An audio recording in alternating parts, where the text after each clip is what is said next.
Bulletin में स्वागत है आपको और मैं हूं आपके साथ जागृति खंतवाल। और अब बात देवभूमि की। मसूरी में उत्तराखंड आंदोलन की 29वीं वर्षगांठ पर श्रद्धांजलि कार्यक्रम का आयोजन किया गया, जिसमें सीएम पुष्कर सिंह धामी ने भी शिरकत की। इस दौरान उन्होंने कहा कि शहीदों को याद कर नमन किया। सीएम ने कहा कि हम शहीदों के सपनों का उत्तराखंड बना रहे हैं। इस दिशा में लगातार काम करना हमारा दायित्व है। बता दें कि 2 सितंबर 1994 को पुलिस की गोली से 6 राज्य आंदोलनकारियों की मौत हुई थी।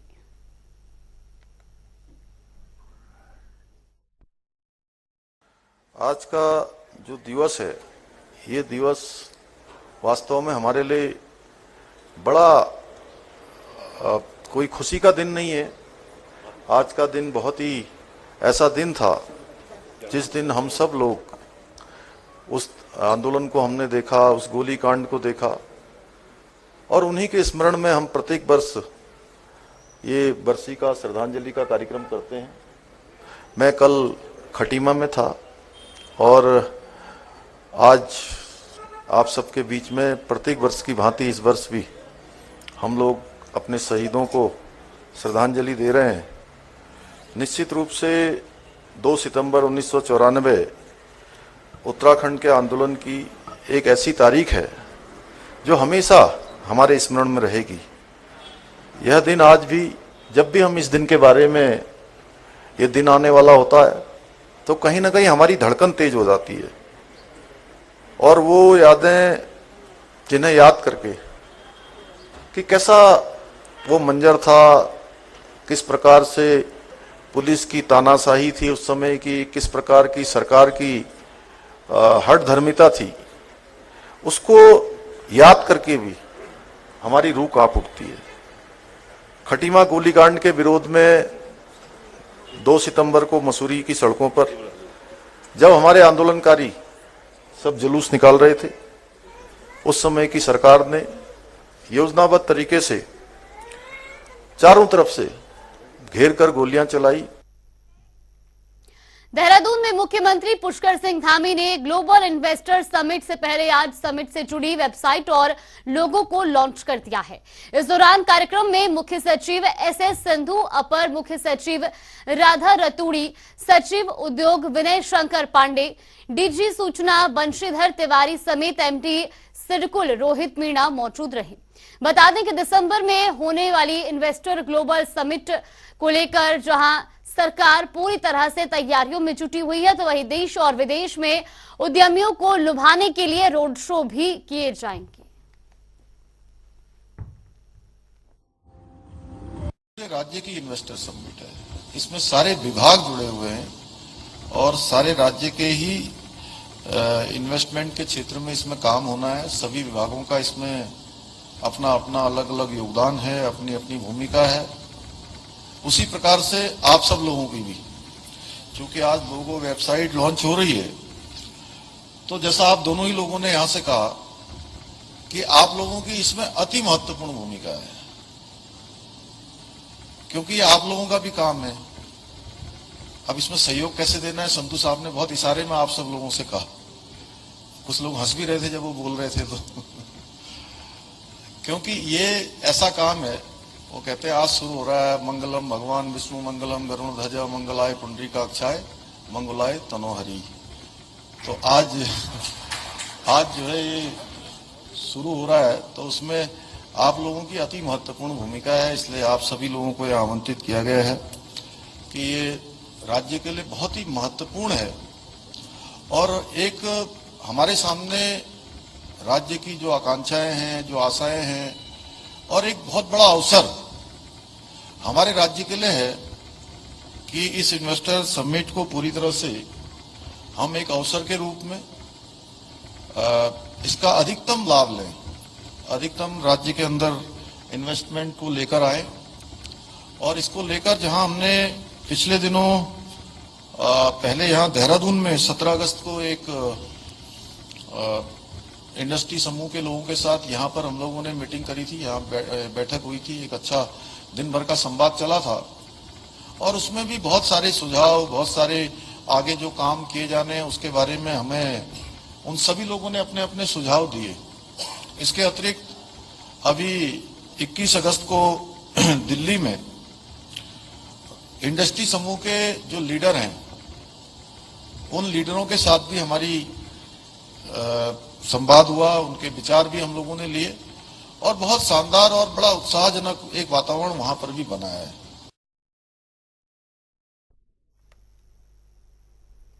सीएम धामी ने वन नेशन वन इलेक्शन को लेकर अपने विचार रखे। उन्होंने कहा कि पीएम मोदी देश को विकास की ओर ले जाने की सोच रखते हैं, वो एक भारत श्रेष्ठ भारत की सोच रखते हैं। सीएम धामी ने कहा कि प्रधानमंत्री नरेंद्र मोदी की वन नेशन वन इलेक्शन की बात देश तो निश्चित रूप से अग्रसर करने वाली है और साथ ही उन्होंने कहा कि देश की उन्नति की ओर ले जाने वाली है। साथ ही उन्होंने ये भी कहा कि हम इसका स्वागत करते हैं और इस प्रकार की व्यवस्था देश के अंदर लागू होनी चाहिए।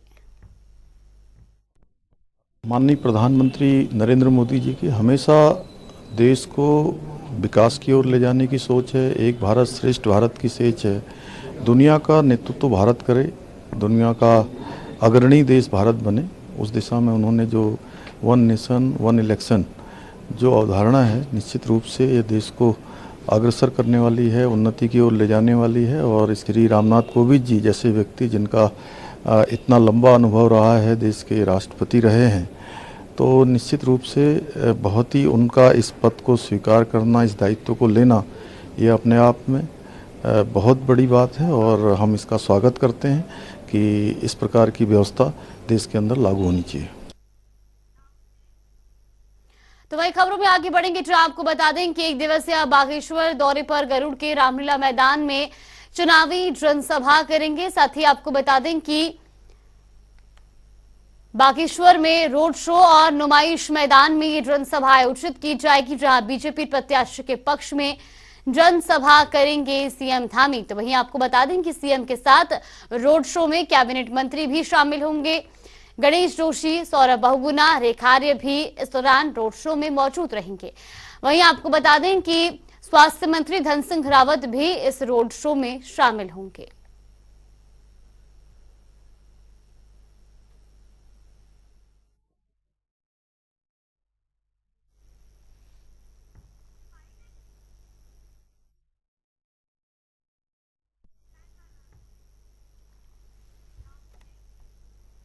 बागेश्वर उपचुनाव के लिए सभी राजनीतिक पार्टियों की तैयारियां पूरी हो चुकी है। कांग्रेस से विधायक सुमित हृदय प्रत्याशी बसंत कुमार का प्रचार करने के लिए बागेश्वर पहुंचे, जहां उन्होंने बसंत कुमार की जीत का दावा किया। उन्होंने कहा कि कांग्रेस इस बार इतिहास रचेगी और इसके साथ ही उन्होंने कहा कि बागेश्वर की जनता अब सब समझ चुकी है। अच्छा चुनाव है। बागेश्वर की महान जनता से मेरी अपील है हाथ जोड़ के कि इस बारी योग्य और ऐसे व्यक्ति को आप भेजिए जो सड़क से सदन तक आपकी आवाज बने और आप वहां श्रद्धांजलि स्वरूप चंदन रामदास जी, ईश्वर से मैं प्रार्थना करता हूं कि अपने चरणों में उन्हें स्थान दे। आप कह रहे श्रद्धांजलि स्वरूप चुनाव हो, लेकिन वहां पे सत्ता बल, धन बल, पैसा, शराब बांट के ये आप कैसी श्रद्धांजलि दे रहे हैं, मेरा यह प्रश्न है। देश में पहले सौर मिशन आदित्य L1 को लॉन्च हुआ। वहीं इसकी लॉन्चिंग से पहले देश भर में इसके लिए पूजा अर्चना की गई। इसी कड़ी में देहरादून के योगपीठ में सूर्य नमस्कार कर विशेष प्रार्थना की गई। ये सूर्य नमस्कार आध्यात्मिक गुरु आचार्य विपिन जोशी की उपस्थिति में किया गया और ये तस्वीरें भी आपको दिखा रहे हैं टीवी स्क्रीन पर।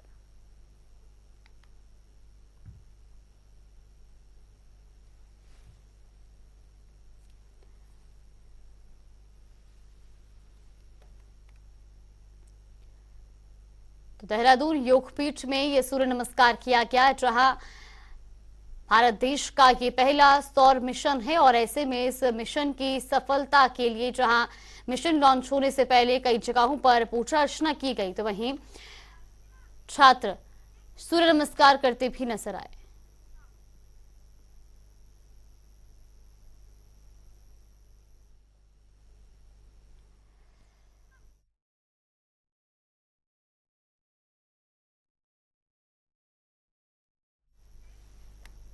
तो वही बागेश्वर उपचुनाव के लिए सभी राजनीतिक पार्टियों की तैयारियां पूरी हो चुकी है। कांग्रेस से विधायक सुमित हृदय प्रत्याशी बसंत कुमार का प्रचार करने के लिए बागेश्वर पहुंचे।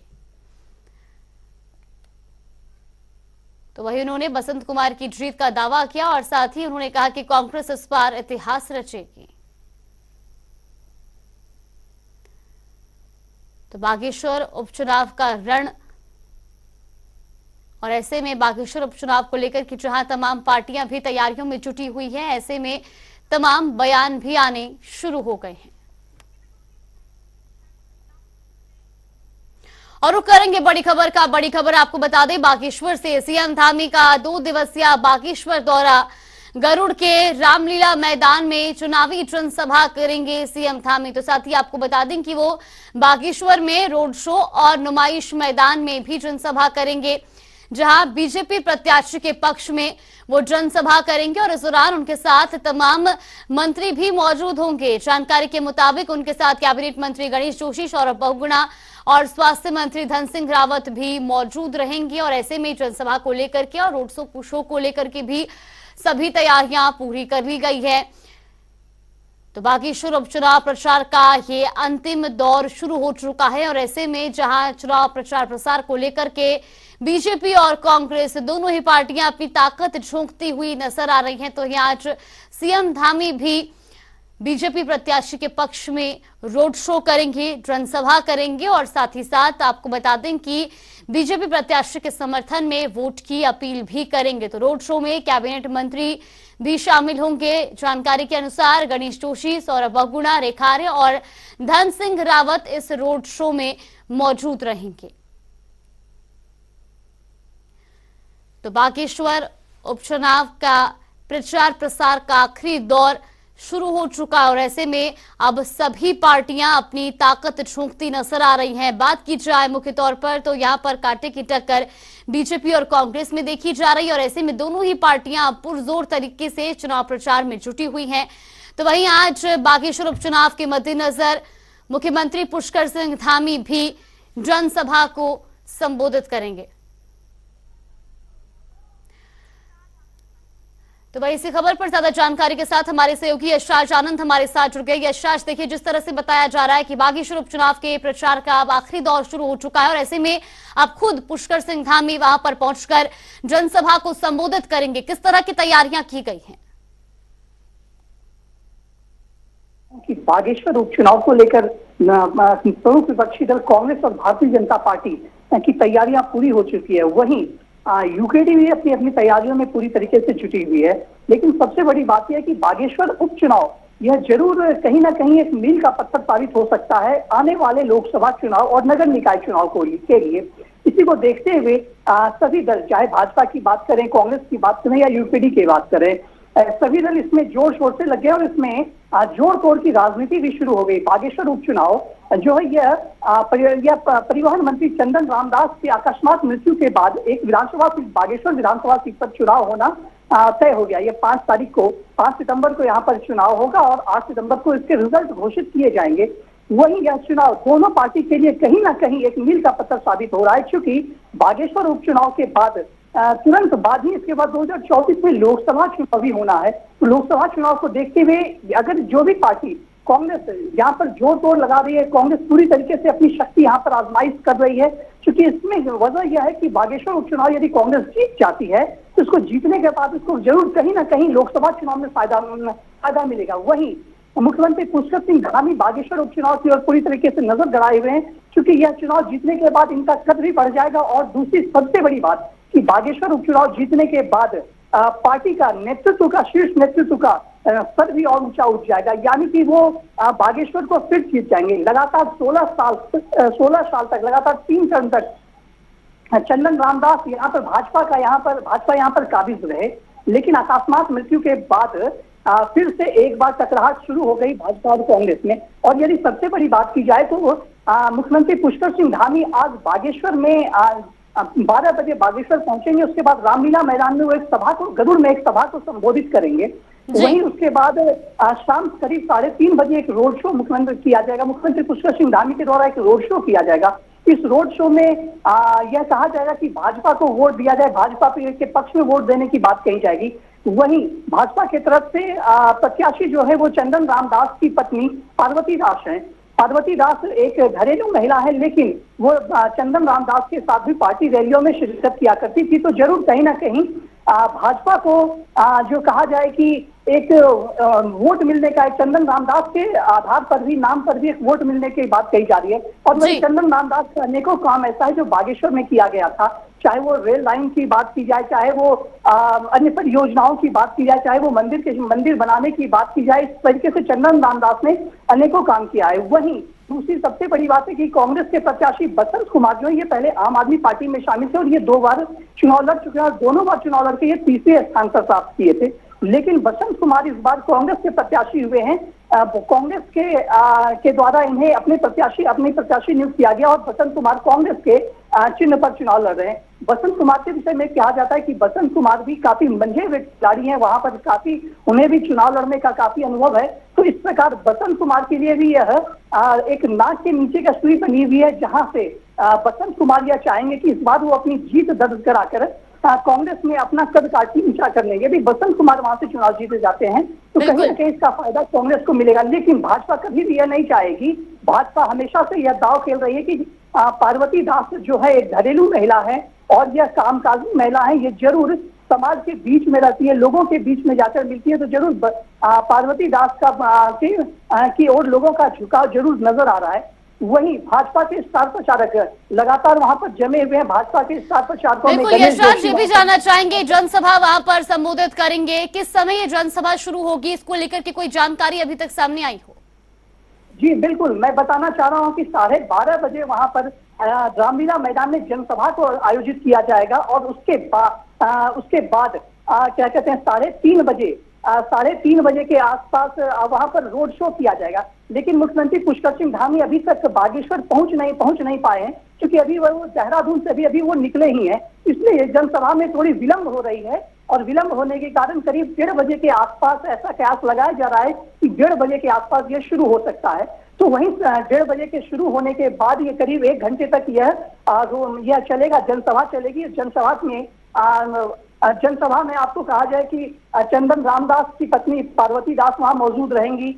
वहीं अन्य कैबिनेट मंत्री वहां पर सौरभ बहुगुणा मौजूद रहेंगे, धन सिंह रावत मौजूद रहेंगे और वहीं लगातार पार्टी के प्रदेश अध्यक्ष महेंद्र भट्ट भी जनसभा में मौजूद हैं और लगातार वो नजर बागेश्वर उपचुनाव को लेकर नजर रखे हुए हैं। वहीं चुनाव कई बार यह देखा जाए कि इस चुनाव में के परिणाम आने तक जरूर कहीं ना कहीं यह कयास लगाया जा रहा है और लोगों की बातचीत से पता चल रहा है, क्योंकि जनता टीवी की टीम बागेश्वर में ही मौजूद थी पिछले कुछ दिनों से और वहां से ग्राउंड रिपोर्टिंग आपको दिखा रही थी कि किस प्रकार से बागेश्वर जनता का रुझान किस प्रकार कहाँ है, किस ओर है और बागेश्वर जनता क्या चाह रही है। तो इस प्रकार से यह कहना बिल्कुल सही होगा कि आज का मुख्यमंत्री पुष्कर सिंह धामी का रैली और जनसभा जरूर अपने आप में कुछ बदलाव ला सकता है।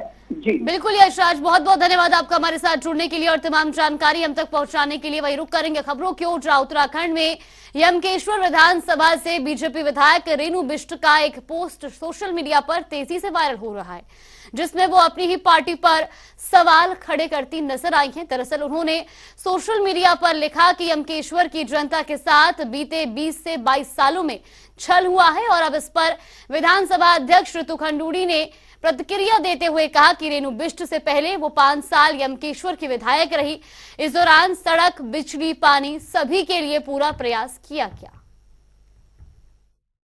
हो सकता है मैं 5 साल वहाँ विधायक रही और मुझसे पहले 15 साल भाजपा की आदरणीय विजया बटवाल जी विधायक रही। हमने पूरा प्रयास किया, ईमानदारी से प्रयास किया, सड़कों से लेकर पानी से लेकर बिजली से लेकर स्कूलों से लेकर महिला समूह तक बहुत ईमानदारी से प्रयास किया। तो ये उनका मत हो सकता है, लेकिन मेरा मानना ये है कि हम भाजपा के वहाँ पे लोग के विधायक भाजपा को रिप्रेजेंट करते हैं। हमने पूरी ईमानदारी से और रुक करेंगे बड़ी खबर की ओर। बड़ी खबर आपको बता दें, जोशीमठ में भू धसाव मामले में हाई कोर्ट हुआ सख्त। ये बड़ी खबर आपको बता दें, जहां आदेश को गंभीरता से नहीं लेने पर हाई कोर्ट सख्ती दिखाता हुआ नजर आया है। मुख्य सचिव को कोर्ट में पेश होने के आदेश दिए गए हैं। आपको बता दें कि मुख्य सचिव को व्यक्तिगत रूप से पेश होने के आदेश दिए गए हैं। मामले में अगली सुनवाई कोर्ट में 22 सितंबर को होगी। ये बड़ी खबर, जहां जोशीमठ में भू धसाव मामले में अब हाई कोर्ट सख्त रुख अपनाता नजर आया है।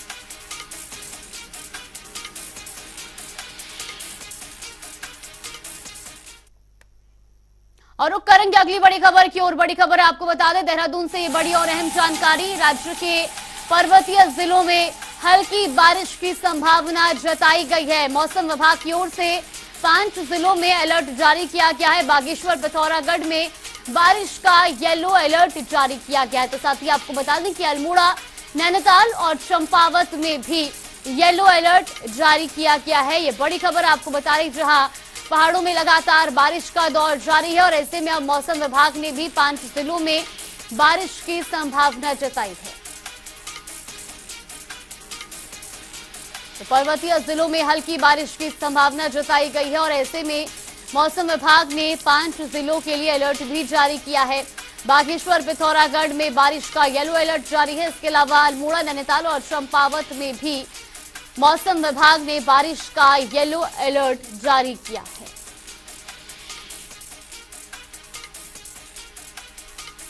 तो पर्वतीय जिलों में हल्की बारिश की संभावना जताई गई है और ऐसे में लगातार जहां कई इलाकों में बारिश का दौर जारी है, तो वही मौसम विभाग द्वारा भी 5 जिलों में बारिश का येलो अलर्ट जारी किया गया है और ऐसे में लोगों से भी घरों पर रहने की अपील की जा रही है, खास तौर पर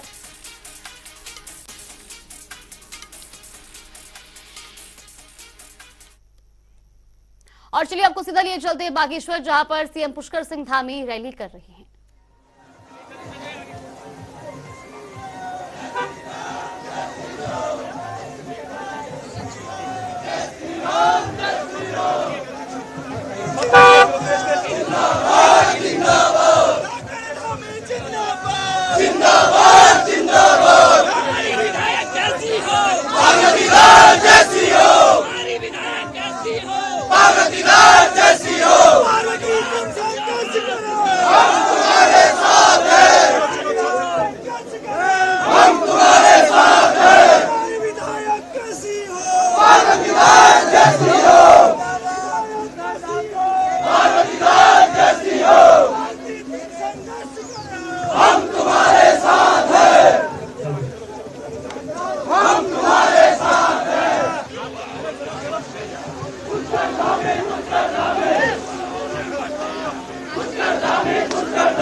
तो ये तस्वीरें आपने देखी बागेश्वर की, जहां पर सीएम धामी रोड शो करते नजर आए। चलिए फिलहाल बुलेटिन में बस इतना ही। आप रुकते हैं छोटे से ब्रेक के लिए।